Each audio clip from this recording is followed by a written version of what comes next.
Hi, my name's Phil. I like talking about politics, and in this video I'd like to discuss the Foreign Secretary Dominic Raab's view that we should all just stop moaning about Brexit for a decade. It's fine. In a decade, just wait a decade, give it 10 years, and then we'll see all the benefits. Okay then, I see what you're saying.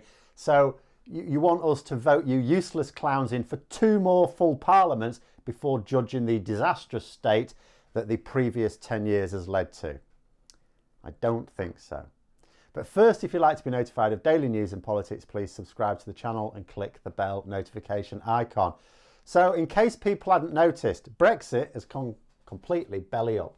Businesses are facing increased costs due to tariffs, VAT, paperwork, registrations, transport. Some businesses have dropped below their profit margin and have gone to the wall or are heading that way without urgent government intervention, which has been promised, but, hasn't necessarily been universally forthcoming.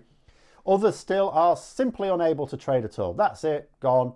And that's just goods. The much larger service sector is still awaiting the results of those negotiations, but the mood does not seem to be optimistic. Basically, Brexit is the economic disaster that the experts always said it would be. So, what are those who promised otherwise saying now? Well, Dominic Raab, who's one of the key pro-Brexit voices in the Conservative Party.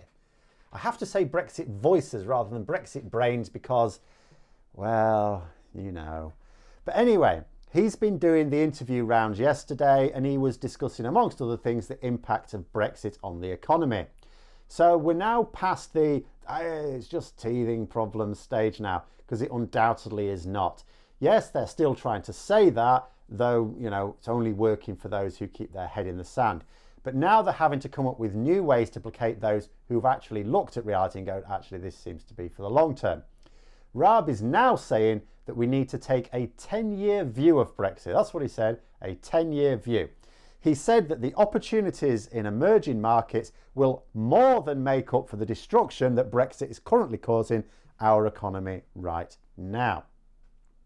Now, before I get onto the futility of this sort of statement, let's first of all consider what he's saying to business owners in the UK right now.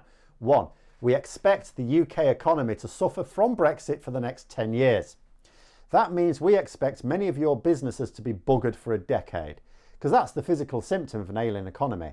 Struggling businesses, fewer job opportunities, stagnant wages. So the net effect is a loss to business owners and to workers, because it doesn't matter whether you're in a job and you see stifled wage growth, or which means that your wages are going down in real terms because inflation carries on, or if you're a job seeker finding it even harder and harder to find work. In other words, you're all screwed, all of you. The second thing he's saying is that many of the businesses struggling right now will always struggle, because businesses that set up trade with the EU can't just switch to trading with more distant markets. Some things cannot be traded with those markets.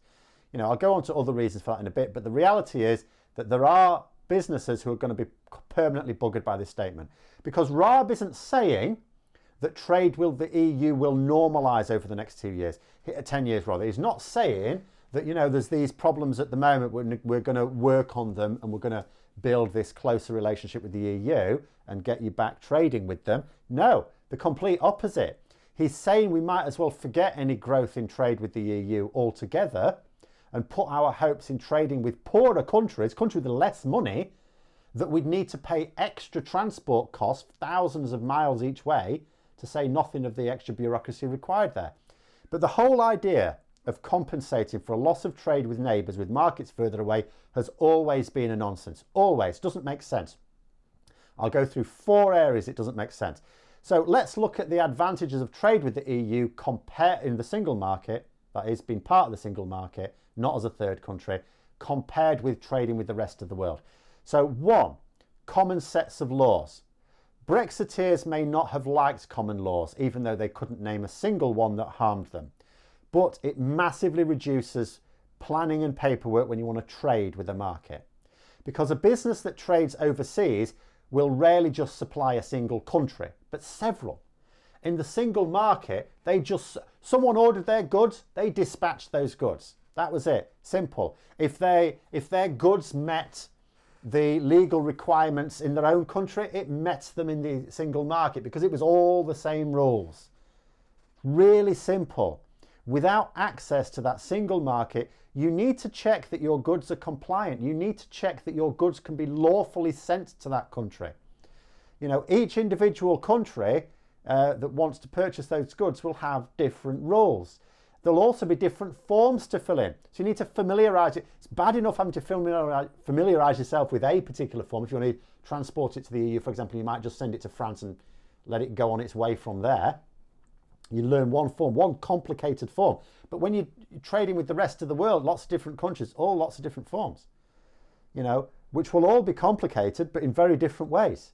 There'll also be different registrations needed for certain goods, for some products, lots of different costs. So rather than paying one registration fee to trade in one market, you're paying a separate registration fee in lots of different markets. Because that, even with the EU, that's the case. The single market, once we're out of it, we don't trade with the single market. There is no trade with the single market. You're either in the single market or you don't, or you're not. So if we're trading with the Netherlands, now that's different to trading with France because they'll have their own little rules that are outside the single market rules. And all of this adds considerable time and expense, which makes your goods much less competitively priced. And it's this simple. Even if we join the CPTPP, which is the Pacific Trading Bloc, that won't go away. Which brings me on to the second. So tariffs. Outside of the single market, even with our weak free trade agreement, there are still some tariffs on some British goods sold in the EU. And there are definitely tariffs applied to other markets around the world. We've copied a few EU trade agreements with other countries. We don't have a single trade agreement with any country for which we did not have one if a member of the EU, but we have lost hundreds, or well over 100 now it is actually. And so we're still falling well short of our overall portfolio as EU members. And when Liz Truss was trying to say that leaving one trading bloc for another, she was a good thing, she couldn't even claim any benefits. So what's the benefits of being in the CPTPP over the single market? She said, oh, there'll be lower tariffs on British goods. Did she mean lower tariffs as compared with being in the single market? No, because those tariffs were zero. This government wants us to lead a huge trading bloc, a huge wealthy trading bloc, where no tariffs applied at all, to one where tariffs will still apply even if we join as full members. There will still be tariffs. There will still be protectionist measures between the different members of that bloc. The third benefit of being in the single market is proximity to our neighbours. Transporting goods around the world means time, expense, carbon footprint. 3 downsides. Let's say we could replace lost EU trade with trade thousands of miles away. Let us just put on our unicorn onesies for a moment and imagine that is the case. It would take weeks rather than just a day to arrive. Weeks. So it's impossible to supply customers who need an urgent delivery. That trade's gone. You cannot get that trade that's lost with the EU, you cannot replace it across the world for love nor money. Because someone rings you up and says, can you supply me this thing in 3 days' time? No, can't. We don't have supersonic freight carriers here. So that's it. You know, that trade impossible to replace until we invent teleportation devices. Naturally, I'm sure Dominic Cummings is working on such a thing, but I won't hold my breath. It would be much more expensive to load it onto a ship and to go across 2 bloody great oceans. We're transporting this thing across the Atlantic and then across the Pacific for some of these countries. It costs a lot more to do that than to stick it on a lorry for a destination maybe a few hundred miles away, maybe 1,000 miles away if it's going a long distance. That means that the cost of your product has to increase.